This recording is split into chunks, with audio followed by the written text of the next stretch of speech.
It was a cold morning in Brooklyn, the sky blanketed by heavy clouds, and the smell of freshly brewed coffee drifting onto the sidewalk.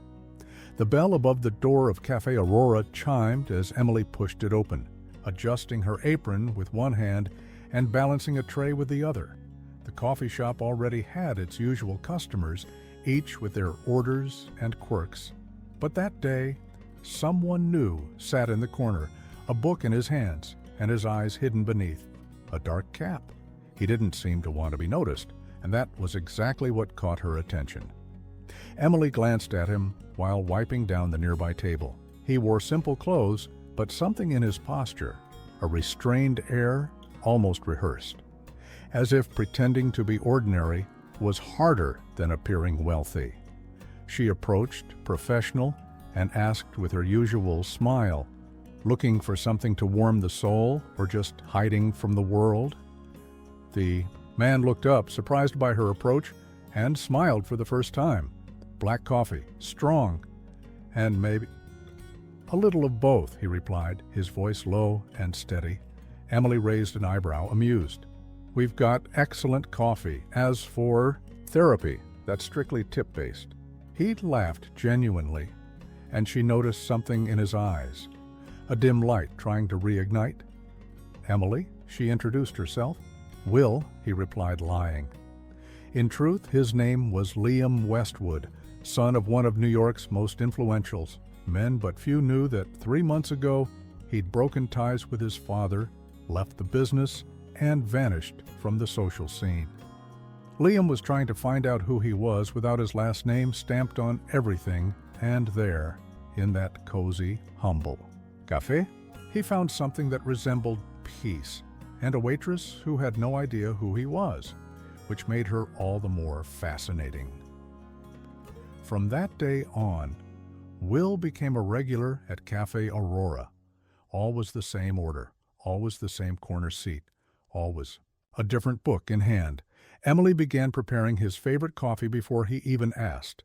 Their small talk grew into longer conversations, less and less casual. She was funny, straightforward, and unlike anyone he'd ever known. "So, are you a writer, or do you just like to look like one?" she asked one rainy day, noticing the notebook he scribbled in. "Maybe a bit of both," he replied, slightly embarrassed. "You're either writing a novel or an apology to someone." Liam smiled, feeling exposed, but with her, for the first time, he didn't mind being seen. Emily had no idea of Liam's true identity. She thought he was just some lost guy trying to find meaning in the pages of a book and the layers of a coffee cup. And in a way, he was. She liked his company, the way he listened, how he laughed softly, and especially how he never tried to impress her. One day, Liam noticed she seemed quieter, her smile dimmer. "No clever jokes about tips today?" he teased, trying to break the ice. Emily shrugged. "My mom's health isn't great, that's all." He didn't pry, but her words lingered with him all day. The next morning, he left an envelope with a generous amount of money and a note. "For your mom." No name, no questions. Emily stood frozen for a few moments, staring at the envelope, confused.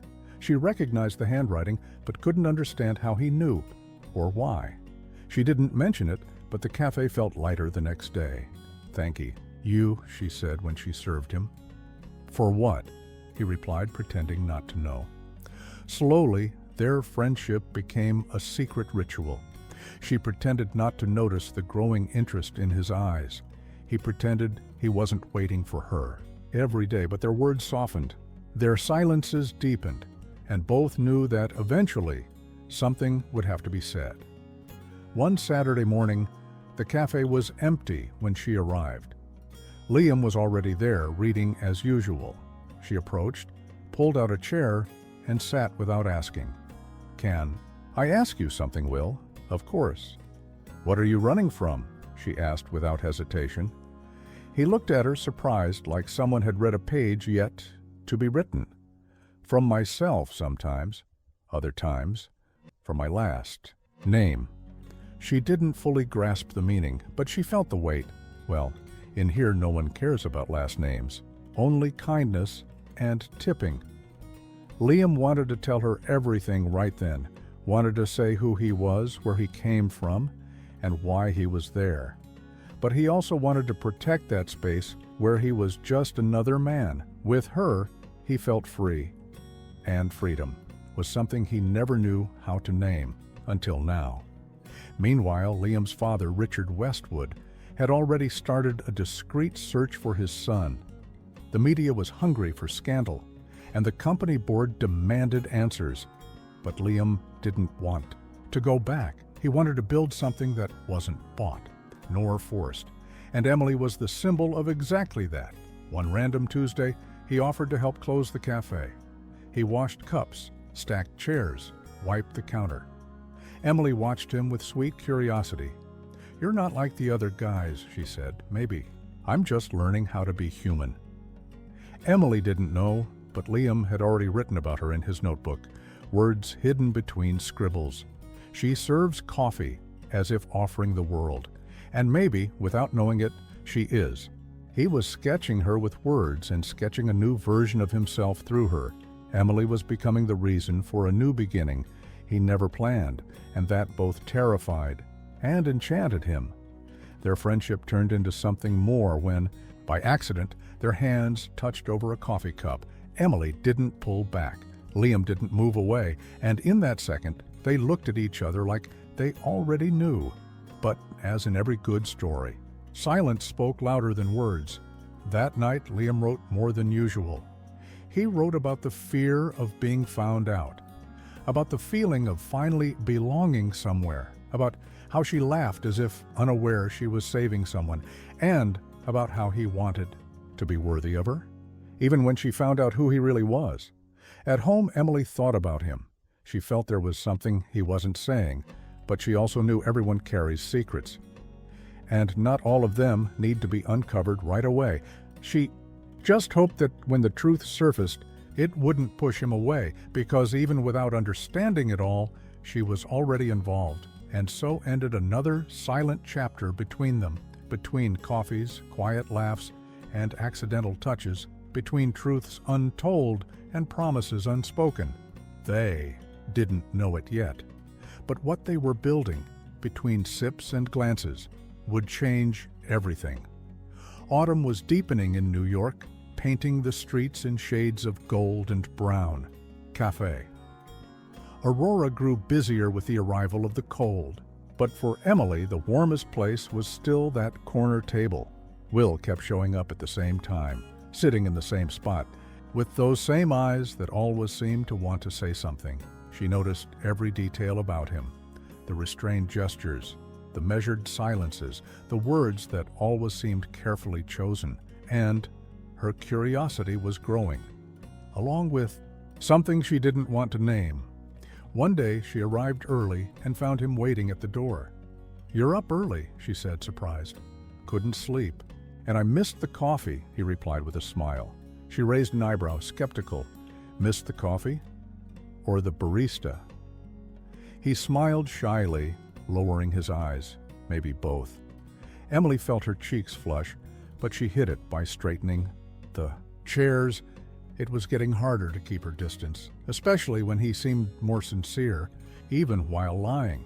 That morning, he stayed longer than usual, helped with the orders, wiped tables, even learned how to froth milk. Emily laughed with him like she hadn't laughed with anyone else. It felt easy, natural, as if he had always belonged in that place. But the clock of his lie kept ticking, and he knew it. Later, as they washed cups together, she said, "You know how to do a lot of things, but you never talk about your life." Liam swallowed hard. Maybe it's not as interesting as you'd think, or maybe you're just trying to hide who you really are. The silence that followed was thick. Emily smiled faintly, trying to ease the tension. "It's okay. Everyone has secrets. I just hope yours isn't the kind that hurts." Liam wanted to say, "My secret could destroy everything," but all he said was, "I hope so too." That night he walked the wet streets of Brooklyn with a heart in conflict. For the first time, he wanted to be just Will, wanted no scandalous past, no father pulling the strings, no company waiting for his return. He wanted to be the man she saw. But truth is a giant, and it never stays hidden for long. Meanwhile, Richard Westwood was tightening the net. He'd hired private investigators, pressured staff, traced cards and contacts. He was tired of his rebellious son's game. He wanted his heir back and control of the public narrative, but Liam was far from willing to obey. The next day, Emily invited Will to dinner. Nothing romantic, she said, just a thank you for helping at the cafe. But he knew there was something more, something growing, and he said yes, even knowing it would complicate everything, because his heart had already made its choice. They had dinner at the small apartment she shared with her mom and sister. Simple food, sincere laughter, light questions, and long glances. Emily's mother, suspicious at first, was soon charmed by Will's gentle ways. "You seem different from most guys these days," she said. "Maybe because I spent too long trying to be like all of them," he replied. After dinner, they sat on the balcony with 2 mugs of tea. Emily stared at the city lights, thoughtful. "Sometimes I feel like the world moves too fast, and only here I can breathe." Liam looked at her in silence. "Me, too. And it's not because of the view." Then their eyes met and lingered. Time stopped between them, as if the world forgot to keep spinning. He moved closer, slowly, respecting every inch, and when their lips touched, it felt like everything finally made sense. It was a gentle kiss, yet full of everything they'd been trying to hide. Emily rested her forehead against his and whispered, "I don't know who you really are, Will, but I hope you're being honest about how you feel." And Liam wanted to say, "I'm more honest now than I've ever been," but all he could say was, "I am." And for a moment he believed it. The next morning, everything felt lighter. Emily smiled differently, and even the coffee seemed sweeter. Liam, on the other hand, felt torn, because he knew he was nearing the edge between the lie and the truth, and every step was getting harder to hide. At sunset, he received an anonymous message. "We know where you are. Your father wants to talk. You should get ahead of this." His blood ran cold. The bubble he had created was about to burst, and Emily was the most fragile part of it all. He disappeared for a few days without explanation. Emily felt the absence but tried not to demand answers. She figured maybe it was just fear, and in a way it was, but his absence hurt more than she expected, and doubt began to take hold. When he returned, something in his eyes had changed. Less laughter, more weight. "Is everything okay?" she asked, worried. "Not exactly, but I needed to see you." And she knew something was about to shift. They walked together to the park, sat in silence for long minutes. He gently took her hand. "Emily, if one day you found out I'm not who you think I am, would you still look at me that way?" She looked at him with tenderness and said, "That depends." "Do you still look at me the same way, knowing everything about me?" Liam felt her words, like a hug, but also like a warning. The time was near. Either he told her or someone else would. And when that day came, maybe the coffee would lose its taste, and the kiss, its meaning. When they said goodbye, he hugged her tighter than ever, like someone holding on to something they know they might lose. Emily stood at the cafe door, watching him walk away, and thought, either he's falling in love or preparing to run. What she didn't know was he was doing both. The day dawned quietly in New York. It was spring, and the air carried the scent of flowers blooming in the windows of old buildings. Liam was the first to wake. He made coffee and wrote a CC sentence on a piece of paper, leaving it by the bed. Today is the day the now becomes forever. Emily woke to the smell of coffee and a light heart. She knew the day would be special, not because everything would be perfect, but because it would be real. The wedding would be simple, intimate, just close friends and family. At the neighborhood bookstore where it all began, among books, silences, and stories. As she got ready, Emily looked at her reflection. She saw a woman who had walked through fear, broken truths, and reconciliation. She wasn't wearing a princess dress. She was wearing peace. Her mother adjusted a strand of hair and whispered, "You are your best choice." Liam, on the other side of the city, wore a dark blue suit, nothing flashy but full of meaning. In his pocket, an old note Emily had once left him. "Don't lie to me, but if you must, let it. Be with poetry." And he smiled, like someone who finally understood his path. The bookstore was decorated with warm lights and simple arrangements. Each chair held a photo of a meaningful moment between them. The corner table, where it all began, was still there, with the first coffee cup still intact, and a card that read, "This is where I first saw you." Hope, Emily's sister, was the one who walked them down the aisle. The officiant was a professor from the foundation where they worked. The ceremony was brief, but intense. Every exchanged glance was a chapter only they could read, and every silence said more than 1,000 vows. Emily read her vows with a trembling yet steady voice. "I won't promise it'll be easy, but I promise I'll be present. And even when the world is loud, I'll listen to your silence." Liam wiped away, a tear holding her hands tightly. "And I promise not to run again. Not from myself, not from you." There was no rice thrown at the end, just long hugs, quiet laughter, and a kiss that sealed everything they had lived through. They walked out of the bookstore hand in hand as friends applauded, but between them, it felt like the whole world was celebrating. They had made it. They went straight to their new home. On the way, they passed by Cafe Aurora. It was closed, but the lights were on. At the door, a note from Mrs. Helena. "Now you have your own cafe, inside your hearts." That night, they sat on the couch with a bottle of wine and their vow notebook. Liam rested his head on her lap and said, "I knew I'd love you the day you served me, without looking at my last name." Emily smiled, running her fingers through his hair. "And I knew I'd forgive you the day you looked at me like no one else ever had." The following months were sweet and intense. Work, travel, plans for kids, but with no rush. Liam kept writing. Emily taught classes on emotional literature, and they kept their ritual of writing letters to each other, even while living under the same roof. One day, Emily came home with a positive test. She placed it on their first coffee cup, along with a note, "Life is serving us a new story." Liam cried like never before and hugged them both, her and the dream growing inside her. The pregnancy was smooth but full of discoveries. They chose not to find out the baby's gender. "We want to be surprised, like we always were." They decorated the room with books, neutral colors, and a sign that read, "Love lives here," under continuous construction. The birth happened on a rainy night.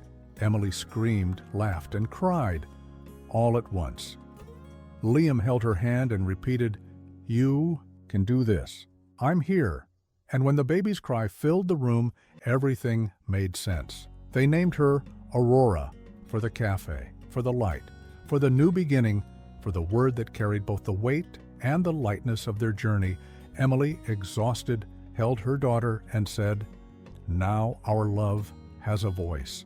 Life changed, sleepless nights, diapers, toys everywhere. But they kept the same rituals, one written page a day in their couple's notebook, and every week a coffee together, even if in silence. Liam wrote a letter to Aurora. "If one day you feel lost, find someone who looks at you the way your mother looked at me, someone who serves you coffee, even when the world is falling apart, and who stays, even when leaving would be easier." He sealed it in an envelope titled, "For When You Fall in Love." Emily read it without him knowing and wrote a reply for Aurora. "Love isn't destiny, it's choice, it's work, it's forgiveness, and you are the fruit of everything we learned trying to get it right." She placed it beside his letter. Years later, Aurora would ask, "Mom, how did you know Dad was the one?" And Emily would reply, "Because he lied, and had the courage to change, and because I chose to see the man, not the mistake." And so their story ended, or began, between coffee cups, saved letters, and understood silences. It wasn't a fairy tale. It was a real, possible, and chosen love story, because forever is made of now. Autumn was starting to say goodbye to New York. Dry leaves danced across the ground, as if the wind wanted to erase traces. At Cafe Aurora, the tables were full, but the corner where Will used to sit remained empty. The cup Emily always used for him was still in the cupboard, forgotten by choice, and in her heart, the silence was deafening. Emily had returned to work, but without the light in her eyes. She served with grace, smiled mechanically, and avoided questions. "Did he call?" her sister asked from time to time. Emily shook her head. Even though her phone hid unread messages, she wasn't ready to hear apologies or declarations. Liam, meanwhile, was back in the glass and steel halls of Westwood Enterprises. He signed contracts, attended meetings, smiled for the cameras, but everything felt automatic, distant, soulless. In the spacious office at the top floor, the only thing that made him pause was the notebook where he still wrote about her, and every page was a silent plea for forgiveness. Richard watched from a distance, satisfied to have his son back. Sometimes a fall is all we need to remember who we are, the magnate said. Liam simply nodded, choosing not to argue. His father thought he was back in the game. But the truth was, Liam was only waiting for the right time to walk out again, for the right reasons. Every night, he wandered the streets of Brooklyn, stopping at the corner near Cafe Aurora. He never went inside, he just watched. Sometimes he saw Emily through the fogged windows. His heart raced, and then ached. It was his way of staying close without intruding. Emily noticed his presence a few times. She could feel the weight of his gaze, even from afar, but she didn't move, didn't react. It was still too soon to heal, and too late to pretend it didn't hurt. One day, she found a flower quietly left on the corner table. Along with it, a note. "Just wanted to know how you are. No promises, just missing you." Emily kept the note but didn't reply. She still didn't know what to do with the longing she also felt, because not everything that's real is ready to begin again. The cafe manager, Mrs. Helena, sensed the heaviness in the air. "You know, dear, some people only learn how to be real once they've lost the right to speak." Emily didn't respond, but those words followed her for the rest of the day. And maybe they started to open a tiny crack. At home, she began to reread the letter he had once written, this time with no rush, no anger. There were confessions in those lines he hadn't dared to say out loud, and she wondered, how many truths have we told someone without using words, because his silence was starting to hurt less than his absence. Liam unknowingly began writing another letter, not about regret, but about what he had learned. He wanted her to know what he'd done with the time away from her, that he'd used the pain as a tool, not as an excuse, and that he was trying to become someone worthy of returning, even if he was never accepted. Meanwhile, Emily was invited to a community reading event. She hesitated, but accepted. It was the kind of thing they used to dream of doing together. When she stepped onto the makeshift stage, her hands trembled. But as she looked at the audience, she saw him. Liam was there, in the back, drawing no attention. No cameras, no bodyguards, no masks. Just him, eyes glistening, holding a copy of her favorite book. Emily froze for a moment, then continued. She read a poem about new beginnings, and without saying names, spoke of them. After the event, he didn't come closer. He left another note on the cafe table. "I heard every word, even the ones you didn't say." She held the paper tightly, heart aching, and she thought that maybe silence was starting to lose its place. Emily began writing in an old notebook, loose words, things she wanted to say, questions that still hurt. It wasn't a letter. It felt more like an internal dialogue, and without realizing it, she was healing, sometimes alone, sometimes with him in her thoughts. One late afternoon, Emily's sister confronted her.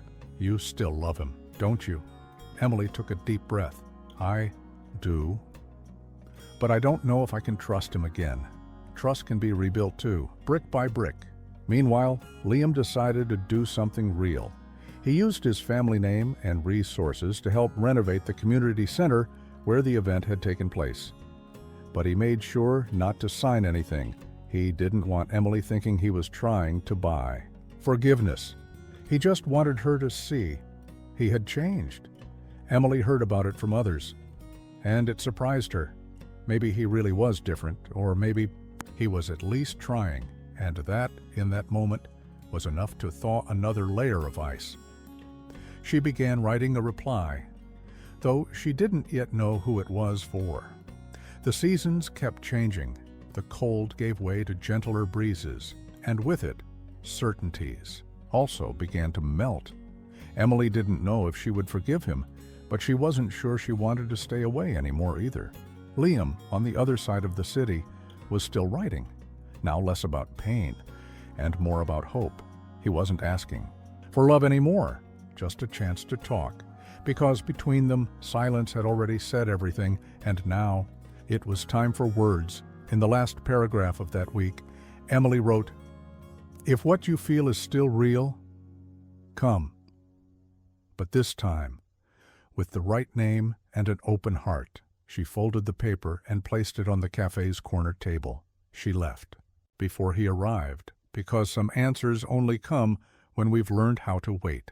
It was a Saturday morning, and Cafe Aurora opened later than usual. Emily arrived early, as always, but with something different in her chest. The note was in its usual place, the corner table beside the forgotten cup. She arranged the chairs, made the coffee slowly, and checked the clock. She knew he would come, and this time she wanted to be ready. Liam walked in at exactly 9 a.m., same cap, same dark coat. But his eyes were different, less fear, more truth. He paused at the door, took a deep breath, and walked toward her. "Good morning, Emily." "Good morning, Liam," she replied. No emphasis on the name, but no coldness either. They stared at each other in silence for a moment that felt eternal. She gestured to the table. "Your place is still here. I just don't know for how long." He sat slowly, like someone asking for permission. She placed the cup in front of him, filled with the strong, bitter coffee he always ordered. "Thank you for letting me speak," he said. "I didn't promise I'd listen to the end," she replied, honestly. But there was a light in her eyes that said, "I'm trying." "Emily, I lied. Out of fear, out of avoidance, out of not knowing how to be anything else." She didn't interrupt, just crossed her arms and waited. "But everything I lived here with you was real. And you still think that's enough? No. That's why I'm here." He told her everything, no filters, no defenses, about his father, the scandals, the distance, about how he first walked into the cafe thinking it was just a place to hide, and how without meaning to, she had become his place to begin again. She listened, in silence, but her eyes were wet. "The lie saved me at first, but then it almost destroyed me." She looked at the cup. "And what saved you afterward?" "You. The way you looked at me as a man, not an heir.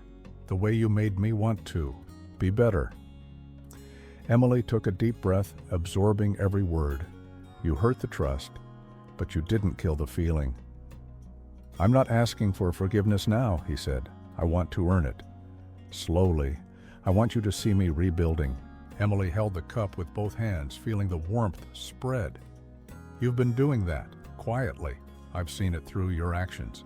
Then maybe you've already started to forgive me." She gave a soft smile, like someone recognizing an effort. "Maybe? But that doesn't mean it will be easy." "I don't want easy. I want real." And for the first time, he said something she believed without hesitation. This time, the silence between them felt comfortable. "You don't have to stop being Westwood. Just stop hiding behind it." "I don't want to be Westwood. I want to be Liam, the man you met here." She looked at him more calmly, studying every detail. He wasn't the same, and neither was she. And maybe that's what made everything possible again. They stayed there for hours between sips and truths. Liam told her about new community projects, about how he'd turned anger into motivation, about how he wanted to use his name not as a shield, but as a tool. And Emily began to see the man behind the name. By late afternoon, the cafe had emptied. Emily was wiping the counter while he watched her in silence. "Do you still write about me?" she asked suddenly. He smiled. "I never stopped." "Then show me." He pulled from his coat a worn notebook full of dog-eared pages. "Some words hurt, others save. These I wrote so I wouldn't lose myself." She turned the pages slowly, her eyes pausing on marked phrases. She serves coffee like she's offering shelter. With her, silence has a flavor. Emily closed the notebook gently. "If you want to come back, Mud, it has to be different. Not like before." "How?" "With transparency, with patience, with consistency. I'm willing." That night he didn't ask for a kiss. He didn't ask for a promise.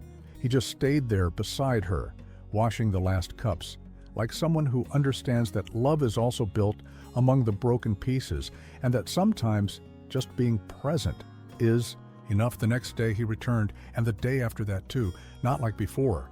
Now he helped more than he asked, listened more than he spoke, and little by little, her eyes began to shine again when she saw him. The long-time customers began to comment, "Will's back." "It's Liam now," Emily would reply.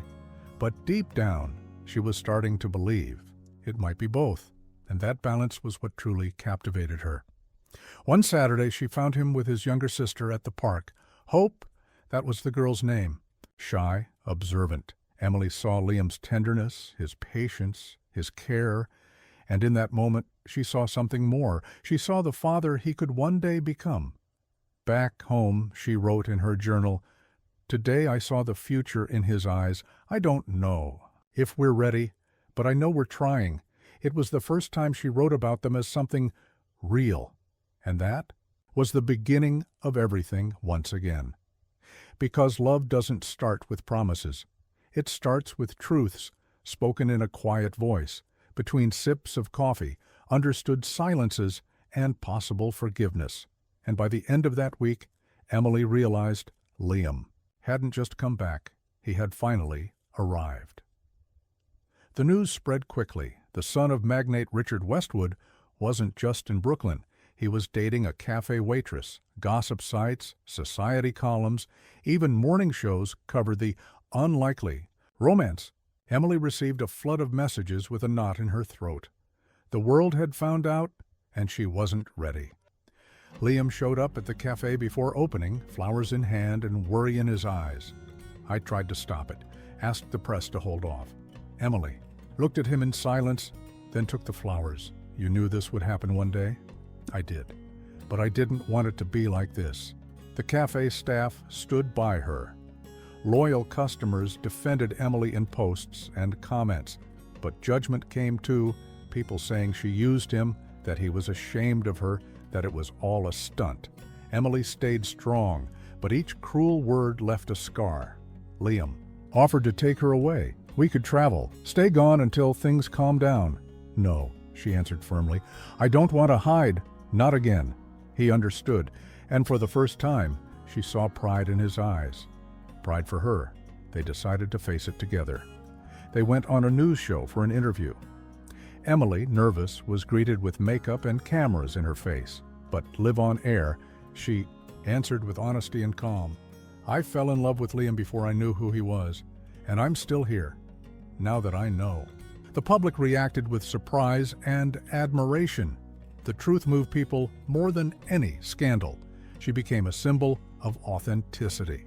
And Liam was no longer just the missing heir. He was now the man who had learned to love with both feet on the ground. Richard Westwood tried to step in. As always, he invited Emily to a friendly lunch. She went, head held high but heart alert. The magnate tested her with sharp questions, and she answered with grace. "Your son doesn't need to be shaped. He needs to be respected." After that meeting, something shifted in Richard. They didn't become friends, but a truce was born. For the first time, he saw the strength that kept his son standing, and he stopped trying to pull them apart, because he understood that Liam was stronger with her. The cafe remained their refuge, now more public, more exposed, but also more real. They shared smiles and silences without needing to hide, and Emily served coffee with the same light in her eyes as before. One quiet afternoon, Liam took her to visit a social project he was supporting, a community library in the Bronx for young writers. Emily was moved by the full shelves, curious eyes, and dreams on paper. There, she saw the impact of the man she loved, and she felt a deep desire to be part of it too. They began working together. He focused on strategy. She curated reading and writing programs. They discovered a new kind of connection, building something together, and with every meeting, idea, draft, and delivery, they fell a little more in love. This time, with awareness. One day after an event, Emily grabbed his arm. "I want to show you something." She raised her wrist, revealing a small, fresh tattoo, the letter W, with a coffee cup drawn beneath it. "For the Will who found me, and the Liam who stayed." He smiled, eyes wet with tears. "Do you have any idea what that means to me?" "I do. That's why I did it. Can I get one too?" "Only if you promise not to tattoo my face," she teased. The next Sunday, they went together to the same tattoo studio. Liam had the word Aurora inked on his arm, the place where everything began. Emily held his hand the entire time. There, in the ink's line, they sealed more than a memory. They sealed a new beginning. Weeks went by and routine settled in. But this time, it wasn't dullness. It was peace. They shared intense days, simple nights, and many good silences. They had learned to love with more than just desire. Now, there was respect, admiration, and truth. Emily still wrote in her journal. Sometimes she left pages stuck to the bathroom mirror. Liam read each one as if it were poetry. One read, "Now I know it when love doesn't need to hide. It blooms." One night he made dinner, nothing fancy, just pasta with sauce and cheap wine. Then he handed her a new notebook, our book, to write together, 1 page a day. Emily hugged him, moved. They started writing. One day he would. The next day she, about everything, fears, memories, triumphs, plans. It felt like going back to the beginning, but wiser. The writing became more than a pastime. It became a promise. At the end of a month, on the final page, Liam wrote, "If the cafe was our starting point, how about we begin planning our forever?" And tucked into the page was a simple ring. Emily read it, took a deep breath, and smiled. Because when love doesn't need to hide, it doesn't need to shout. It just needs to be present, honest, willing, and that day, between a yes and a tear, they began the rest of their life. The yes was whispered, no applause, no audience, just the two of them, the promise, and the silence that had bound them from the start. They didn't set a date, didn't buy new rings.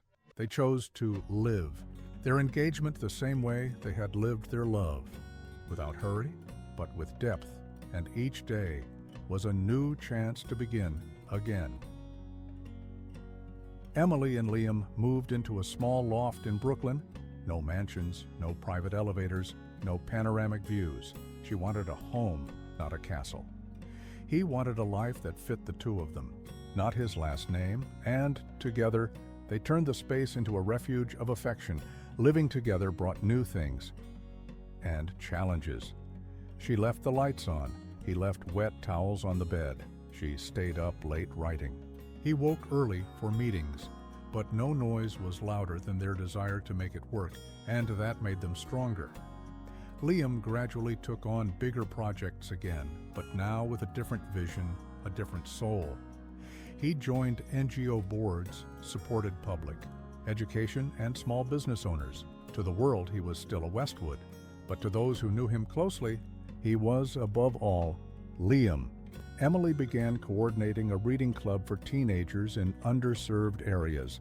There, she reconnected with her essence, her cause, her courage.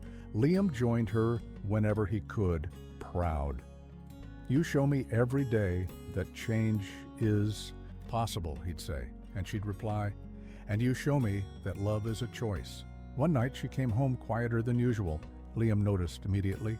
"Rough day?" She nodded. One of the girls in the club quit, said no one believed in her. Liam held her hand. "Then let's show her what it's like to be believed in."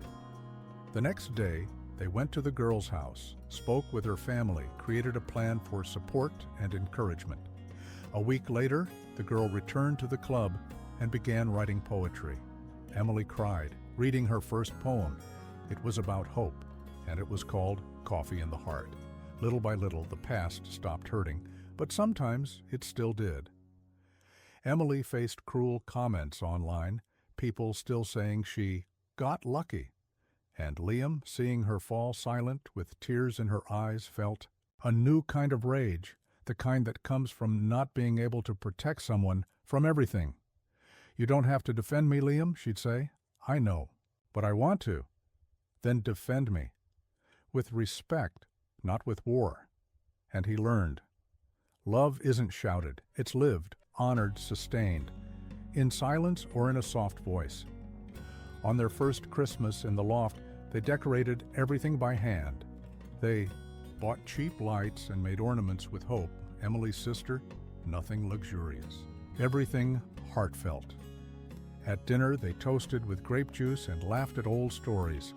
It was the best Christmas Liam had ever experienced. One day, he took Emily to the foundation office. He showed her the mural of photos of children supported by their projects. "This is only possible because you showed me how to start over."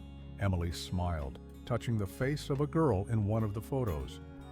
"New beginnings are sacred, and you chose yours."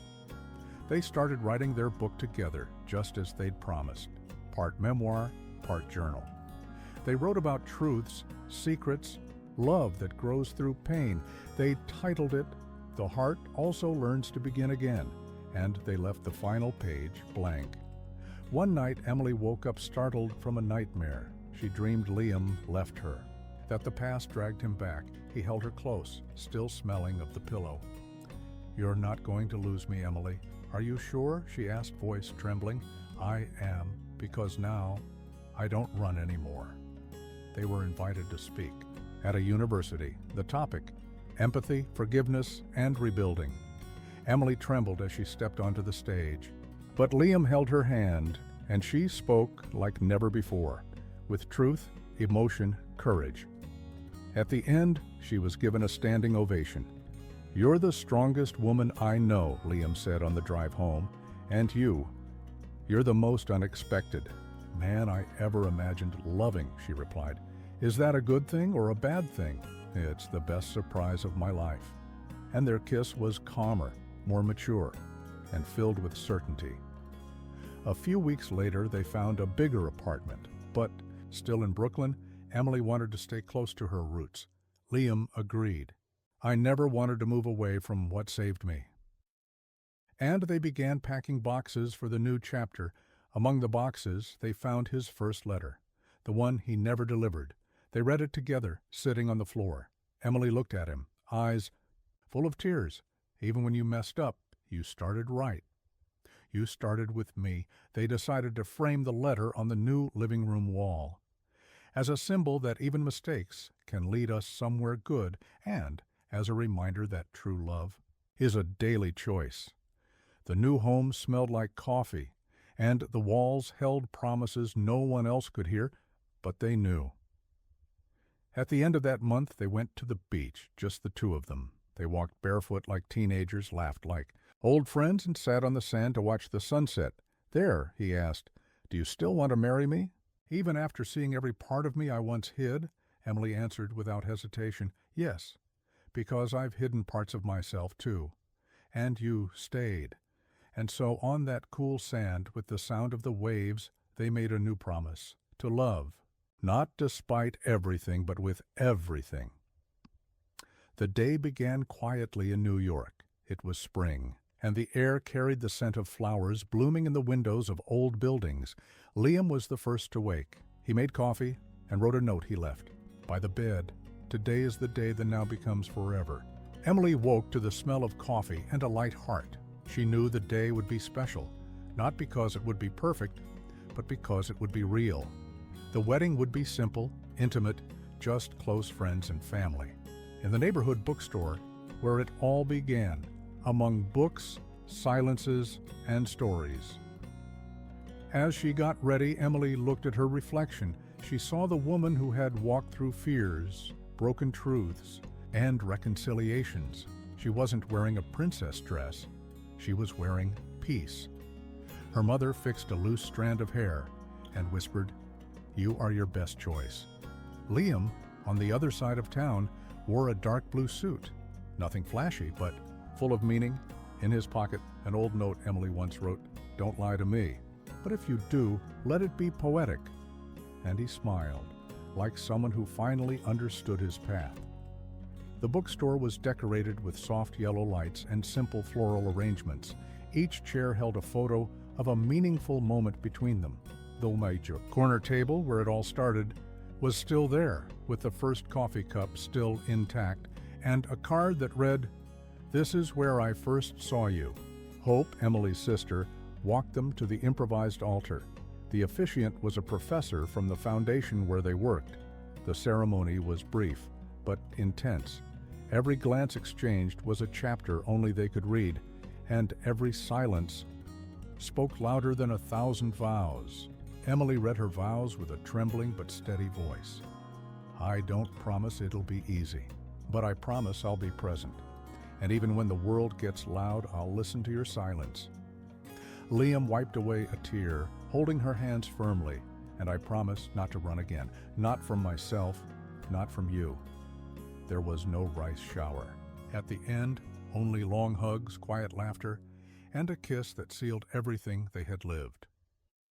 They left the bookstore hand in hand as their friends applauded, but between them, it felt like the whole world was celebrating.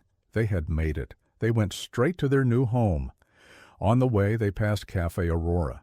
It was closed, but the lights were on at the door, a note from Mrs. Helena. "Now you have your own cafe, inside your hearts." That night, they sat on the couch with a bottle of wine and their vow notebook. Liam rested his head on her lap and said, "I knew I'd love you the day you served me without ever looking at my last name." Emily smiled, running her fingers through his hair. "And I knew I'd forgive you the day you looked at me like no one else ever had." The following months were sweet and intense. Work, travel, plans for children, but with no rush. Liam kept writing. Emily gave classes on emotional literature, and they kept the habit of writing letters to each other, even while living in the same home. One day, Emily came home with a positive test. She left it on their first coffee cup with a note, "Life is serving us a new story." Liam cried like never before and hugged them both, her and the dream growing inside her. The pregnancy was smooth but full of discoveries. They chose not to know the baby's gender. "We want to be surprised, like we always have." They decorated the nursery with books, neutral colors, and a sign that read, "Love lives here, under constant construction." The birth happened on a rainy night. Emily screamed, laughed, cried, all at once. Liam held her hand and whispered, "You've got this, I'm here." And when the baby's cry filled the room, everything made sense. They named her Aurora, for the cafe, for the light, for the new beginning, for the word that held the weight and the lightness of their journey. Emily, exhausted, held her daughter and whispered, "Now our love has a voice." Life changed. Sleepless nights, diapers, toys scattered across the floor. But they kept their same rituals, 1 page a day in their couple's notebook, and every week a coffee together, even if in silence. Liam wrote a letter to Aurora. "If one day you feel lost, find someone who looks at you the way your mother looked at me, who serves you coffee even when the world is falling apart, and who stays even when leaving would be easier." He tucked it into an envelope labeled for when you fall in love. Emily read it without him knowing and wrote her own letter to Aurora. Love isn't destiny. It's choice, it's work, it's forgiveness, and you are the result of everything we learned trying to get it right. She placed it beside his. Years later, Aurora would ask, "Mommy, how did you know Daddy was the one?"